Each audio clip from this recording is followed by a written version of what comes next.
Hamıya salam, mən Qəşəng Akademiyədən Salam Əliyev. Bugün həf-həz həd qaydasından sonra düşündüm ki, vardır sözünün digər məqamlarda fərqli qaydası və etindən izah olunmasını sizlərlə paylaşım.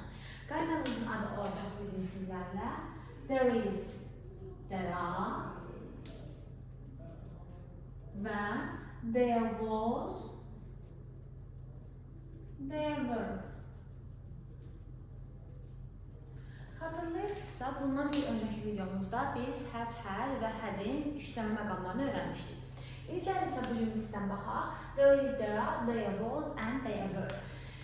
There is, there are hər ikisinin mənası var, vardır deməkdir. Okay mi? Var, vardır deməkdir. Amma there was, there were-ın mənası isə olacaq, var idi.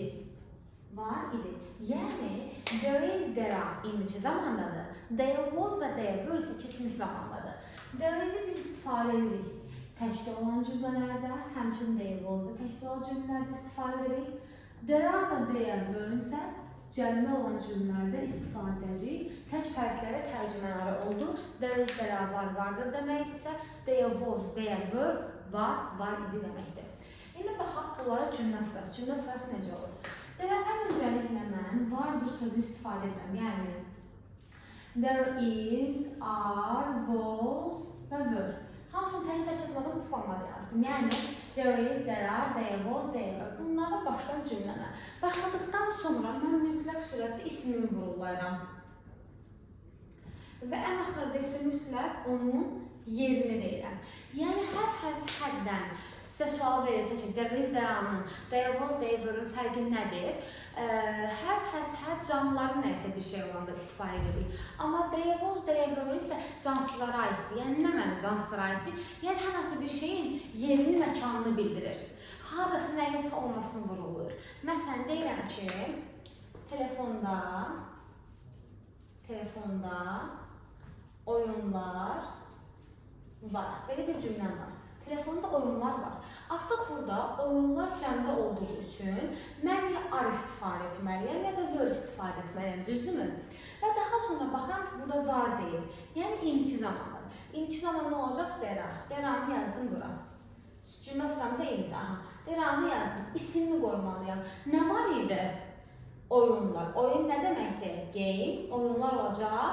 Games. İndi onun yerini vurgulayıram. İndi oyunlar harada var idi? Telefonda olacaq, in the phone. Telefonda oyunlar var. İndi gəlin başqa bir cümlə yazaq. Deyək ki, küçədə bir maşın var idi. Bu cümləni tərcümə edək. Küçədə bir maşın var idi. Artıq yenə burada məkan vurgulayıram. Və artıq bir maşın təkdə olduğu üçün və mənim cümləm var idi, keçmiş zamanda olduğu üçün mən there was-dan istifadə edəcəm. There was, var idi. There was, nə var idi? Bir dənə maşın. A car. Maşın harada var idi? Yerini vurgulayıram, düzdürmü? Küçədə. Küçə nə deməkdir? Street, bəli.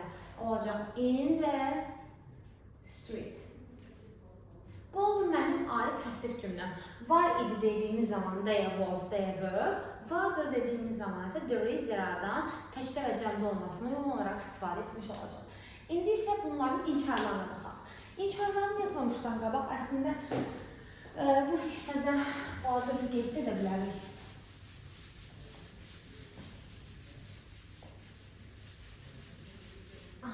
Deməli, inkarlarında sadəcə there is-dən sonra are-dan, were və was-dan sonra mütləq nə qoyacaq?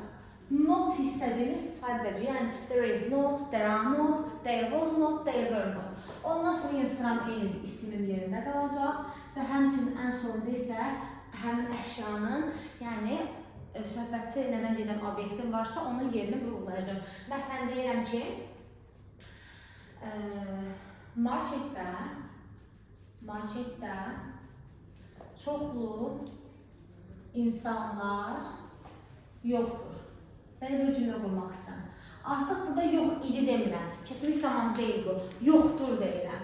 Marketdə çoxlu insanlar yoxdur. İnsanlar cəmdə olacaq. There are not. Çox insanlar. Many. İnsanlar nə idi? People. İnsanlar harda yox idi? Marketdə. Ən sonunda yerini vurgulayacaq. Olacaq in the supermarket. Okay?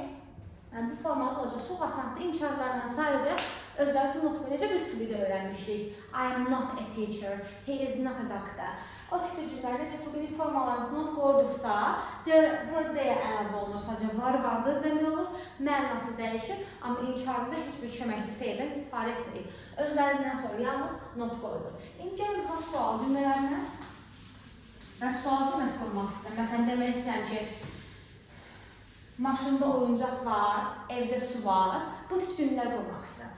Sual cümlələrində is, are, was, were keçən ənənələr daha sonra z-yə istifadə edilir. Elə bil ki, yerlərini dəyişənlər, bir növ yer dəyişmə baş verir. Və ondan sonra yeni isimini qoyaram, isimdən sonra isə yerini vurğulayaram.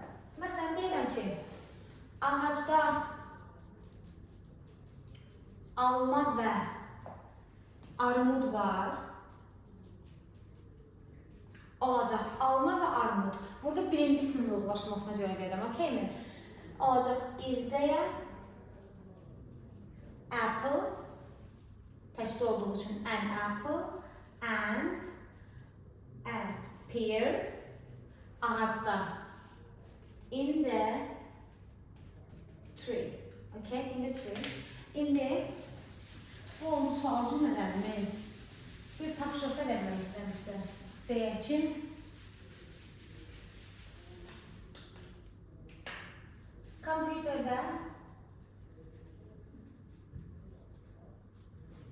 kompüterdə 4 dənə proqram var idi. Bu cümləni həm sualda, həm təsdiqdə, həm də inkarlarda rəy bölməsinə yazın. Görək siz bu qədər yaxşı başa düşdünüz, yoxsa yox. Videomuz bu qədər idi. İnşallah növbəti videolarda görüşmək ümidi ilə. Sağ olun.